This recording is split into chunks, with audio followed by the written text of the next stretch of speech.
তো আল্লাহর নবীকে নিয়ে ঘরে ফিরতেছো, আল্লাহু আকবার। তাহলে এই কম্পিটেন্সটা লাগে একজন নেতার, তিনি এরকম মর্মস্পর্শী বক্তব্য দিতে জানতে হবে। কি বলেন, এটা দরকার আছে না? আচ্ছা, তাহলে রাসূল সাল্লাল্লাহু আলাইহি ওয়াসাল্লামের লিডারশিপ নিয়ে যেহেতু কথা বলছি, প্রফেটিক লিডারশিপ, প্রথমটা বলেছিলাম ওনার লিডারশিপের স্টাইল কি ছিল?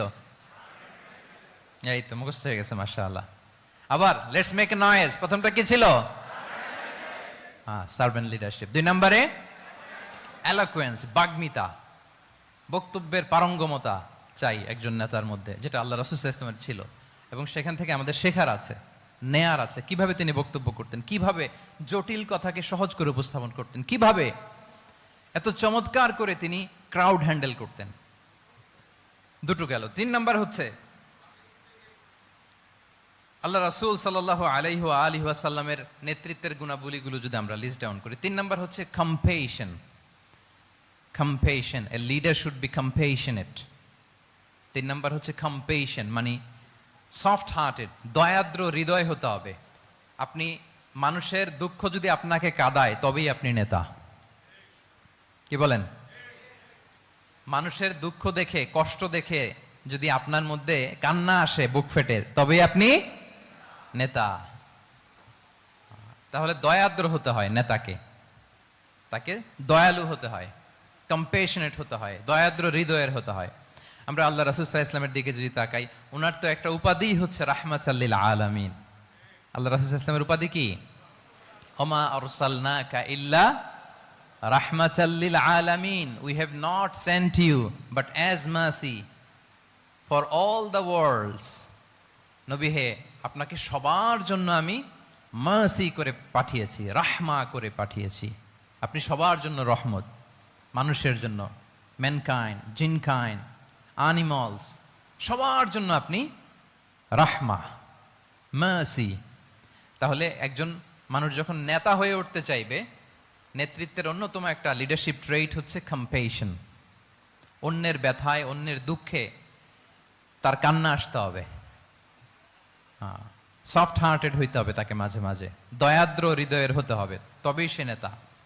রাসূল সাল্লাল্লাহু আলাইহি ওয়াসাল্লাম কতটা দয়াদ্র ছিল, আল্লাহ তাআলা অন্য আয়াতে বলছেন, ফাবিমা রাহমাতিম মিনাল্লাহি লিনতা লাহুম ওয়ালাউ কুনতা ফাযযান গালিযাল কলবি লানফাদ্দু মিন হাওলিক। নবী হে, আল্লাহর অশেষ অনুগ্রহে আপনি খুব কোমল ভাষী হয়েছেন, কোমল হৃদয়ের হয়েছেন।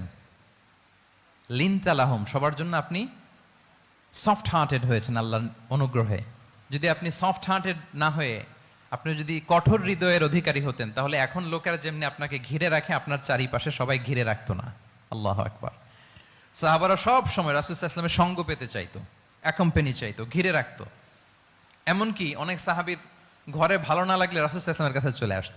এমনকি অনেক সাহাবী বলতেন যে আমার পেটে ক্ষুধা লাগলেই আমি রাসূলের কাছে যেতাম, কারণ রাসূলের চেহারা দেখলে আমার পেটের ক্ষুধা উধাও হয়ে যেত। ফাবিমা রাহমাতিম মিনাল্লাহি লিনতা লাহুম, নবী হে, আল্লাহর অনুগ্রহে আপনি কোমল ভাষী হয়েছেন। তাহলে কোমল ভাষী, কোমল হৃদয়ের হওয়া, সফট হার্টেড হওয়া, দয়াদ্র চিত্তের হওয়া, এটা অন্যতম একটা লিডারশিপ ট্রেট। এত দয়াদ্র ছিলেন, আল্লাহ তাআলা বলছেন, ফালাআল্লাকা বাখিউন নাফসাকা আলা আসারিহিম ইল্লাম ইউমিনু বিহাযাল হাদীসি আসাফা।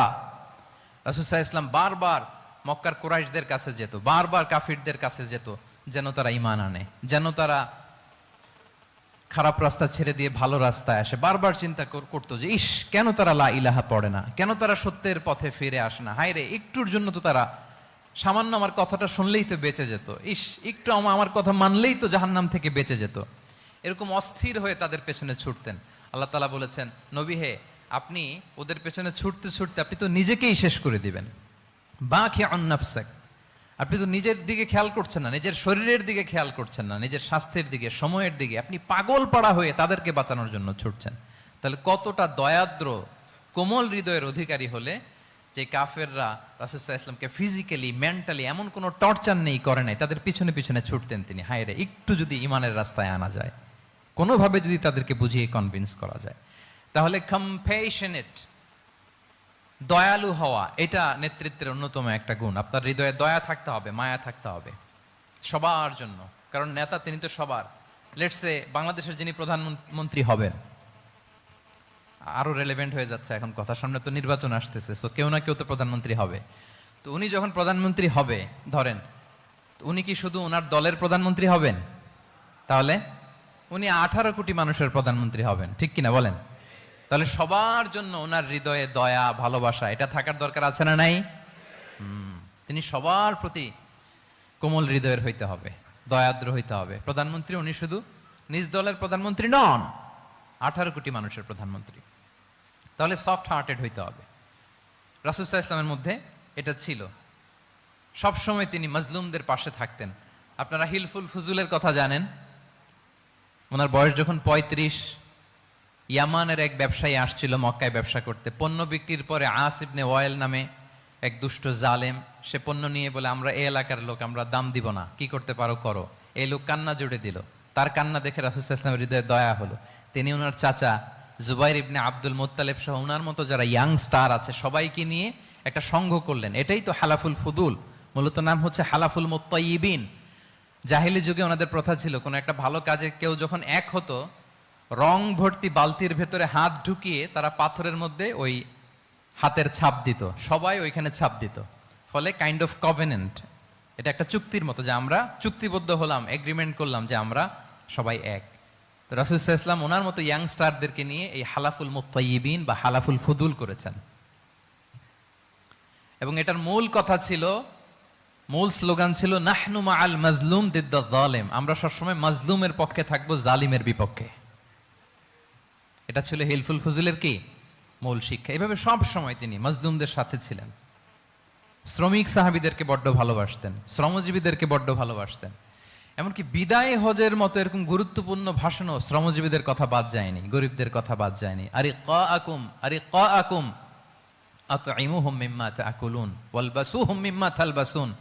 খবরদার, সেদিনও বলেছিলেন সেই বিদায় হজের ভাষণে, তোমরা তোমাদের শ্রমজীবী লোকদের কথা ভুলে যেও না, তোমাদের স্টাফদের কথা, তোমাদের দাস দাসীদের কথা।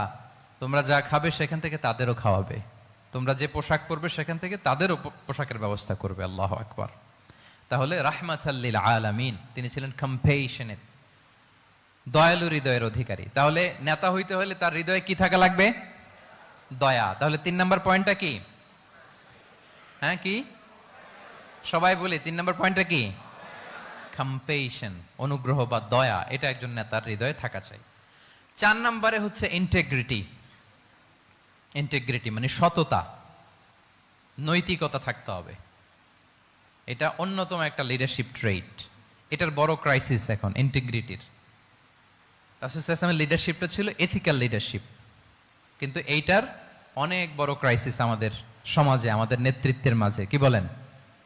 নৈতিকতার ঘাটতি আছে না? নৈতিকতা বিবর্জিত নেতৃত্ব, এটা দিয়ে কিছুই হয় না। একটা জাতির ধ্বংসের জন্য নৈতিকতা বিবর্জিত নেতৃত্বই যথেষ্ট। এজন্য নৈতিকতা লাগবে, ইন্টিগ্রিটি, সততা। আমরা যদি আল্লাহ রাসূল সাল্লাল্লাহু আলাইহি ওয়াসাল্লামের নেতৃত্বের দিকে তাকাই, তাহলে ওনার সততা, ওনার সত্যবাদিতা, ওনার আমানতদারিতা নিয়ে যদি আমরা একটু সিরাতের পরতে পরতে খেয়াল করি, এমনকি নবী হওয়ার আগে যদি খেয়াল করি, তাহলে দেখব যে মক্কার লোকেরা আল্লাহ রাসূল সাল্লাল্লাহু আলাইহি ওয়াসাল্লামকে আস-সাদিক, আল আমিন উপাধিতে ভূষিত করেছেন। সুবহানাল্লাহ, মানে সত্যবাদী, ট্রুথফুল এন্ড ট্রাস্টওয়ার্দি।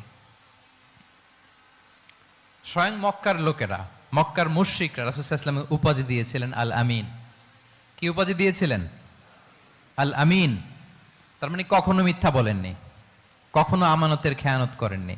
যখন আয়াত নাজিল হলো, ওয়া আনজির আশিরাতাকাল আকরাবিন, হে নবী আপনি আপনার নিকট আত্মীয়দেরকে সতর্ক করুন জাহান্নামের আযাবের, তিনি সাফা পাহাড়ের চূড়ায় উঠে গেলেন, ডাকতে আরম্ভ করলেন, ও মক্কার লোকেরা, ও আমার আত্মীয়রা, আমি যদি বলি এই পাহাড়ের পেছনে একদল ঘোড় সাওয়ার সশস্ত্র ব্যাটালিয়ন তোমাদেরকে এখনই অ্যাটাক করবে, তোমরা কি বিশ্বাস করবে? আকুনতুম মুসাদ্দিকিয়া, আমার কথা বিশ্বাস করবে? মক্কাবাসী এক বাক্যে কি বলেছিল জানেন? তারা বলেছিল, নাম, অবশ্যই বিশ্বাস করব। আমি যদি বলি তোমাদেরকে অ্যাটাক করার জন্য প্রস্তুত একদল ঘোড়সাওয়ার, বিশ্বাস করবে? আকুনতুম মুসাদ্দিকিয়া, সবাই কি বলেছিল? নাম, অবশ্যই বিশ্বাস করব।